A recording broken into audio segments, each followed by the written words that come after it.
السلام علیکم شیخ۔ وعلیکم شیخ السلام۔ میرا سوال کلمہ طیبہ کے بارے میں ہے۔ کلمہ طیبہ لا الہ الا اللہ محمد رسول اللہ، کیا یہ کسی صحیح حدیث سے ثابت ہے؟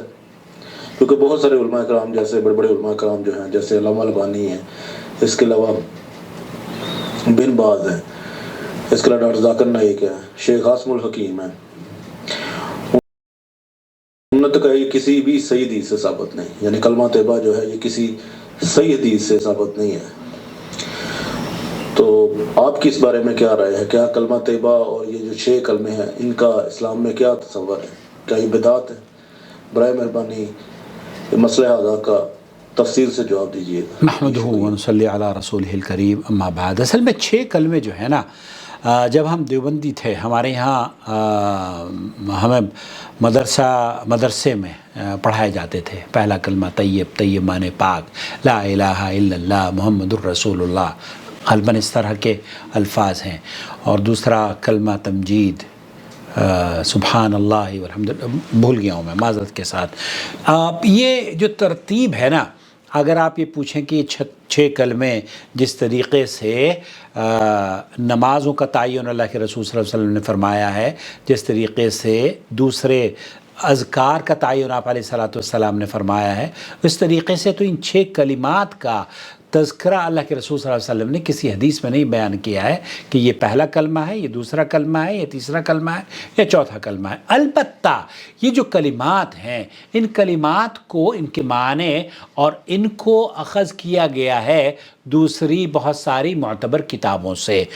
اب کچھ چیزیں تو ایسی ہیں جیسے کہ آپ نے بیان کیا لا الہ الا اللہ محمد الرسول اللہ، تو یہ جو صیغہ ہے، اس صیغے کو استعمال کرنے کے بارے میں میرے علم میں نہیں ہے کہ کسی نے یہ کہا ہو کہ یہ بدعت ہے۔ البتہ یہ ضرور ہے کہ جو اللہ کے رسول صلی اللہ علیہ وسلم سے ثابت ہے، وہ صحیح بخاری اور مسلم کے اندر روایتیں موجود ہیں۔ اشہد ان لا الہ الا اللہ وان محمد الرسول اللہ، اسے بخاری اور مسلم نے روایت کیا ہے۔ اور پھر اشہد ان لا الہ الا اللہ واشہد ان محمد الرسول اللہ، اسے بھی بخاری نے روایت کیا ہے۔ اور بخاری اور مسلم نے یہ بھی روایت کیا ہے اشہد ان لا الہ الا اللہ واشہد ان محمدً عبدہ ورسولہ۔ اس طرح کے الفاظ اور اس طرح کے صیغے تو آپ علیہ السلام سے ثابت ہیں۔ البتہ یہ کہنا کہ کسی اہل علم نے اس کو بدعت قرار دیا ہے، یہ میرے علم میں نہیں ہے کہ اس کو لا الہ الا اللہ محمد الرسول اللہ کو بدعت قرار دیا ہو۔ البتہ جو بات آپ تک پہنچانی مقصود ہے وہ یہ، جو احادیث میں آئے ہیں الفاظ اشہد ان لا الہ الا اللہ و اشہد ان محمدً عبدہ ورسولہ، یہ صیغہ ہے۔ اور یہی پچھلے دنوں شیخ صالح الفوزان نے بھی ایک سوال کے جواب میں، جب عبد القادر جیلانی کے بارے میں پوچھا گیا کہ لوگوں نے لا الہ الا اللہ محمد الرسول اللہ اور عبد القادر جیلانی ولی اللہ اس طرح کا کلمہ بنایا ہوا ہے، تو شیخ نے کہا کہ کفایہ، آپ لوگوں تک بس اتنا کافی تھا کہ آپ اس کو رکھتے، لا الہ الا اللہ محمد الرسول اللہ تک کافی تھا، اگر اتنا رکھ لیتے تو چلتا ہے، لیکن آپ نے محمد الرسول اللہ کے ساتھ ساتھ وہ کر دیا ہے۔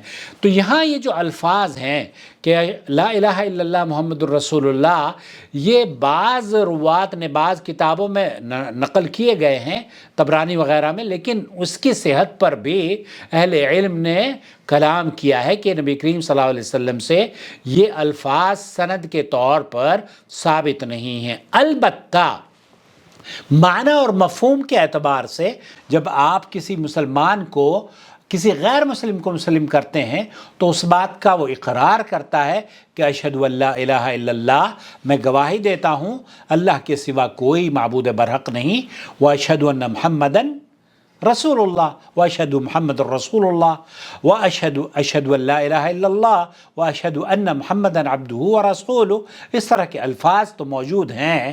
البتہ یہ جو 6 کلمے یا 7 کلمے لوگوں نے بنائے ہوئے ہیں، اس طرز پر تو نبی کریم صلی اللہ علیہ وسلم نے 6 کلمے میرے علم میں نہیں ہیں کہ کسی بھی حدیث میں پہلا کلمہ طیب، دوسرا کلمہ یہ، تیسرا کلمہ یہ، اور نبی کریم صلی اللہ علیہ وسلم نے یہ کسی صحابی کو بتائے ہوں، ایسا ہرگز نہیں ہے۔ مجھے امید ہے شاید آپ یہی جاننا چاہ رہے تھے۔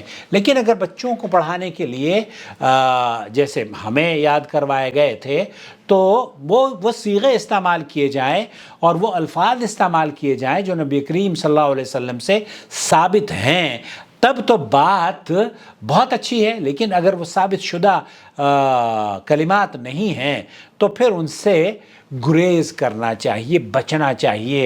جیسے کہ لوگوں نے عبد القادر جیلانی کا نام بھی کلمے میں ڈالا ہوا ہے، بہت سارے لوگوں نے تو اشرف علی صاحب تھانوی اور نہ جانے کن کا نام بھی کلمے میں ذکر کیا ہے. تو اس کی ضرورت نہیں ہے. شاید آپ یہی جاننا چاہ رہے تھے. السلام علیکم ورحمۃ اللہ وبرکاتہ. اللہ ولی الذین آمنوا یخرجهم من الظلمات إلى النور والذین كفروا أولیاؤهم الطاغوت یخرجونهم من النور إلى الظلمات أولئك أصحاب النار هم فيها خالدون.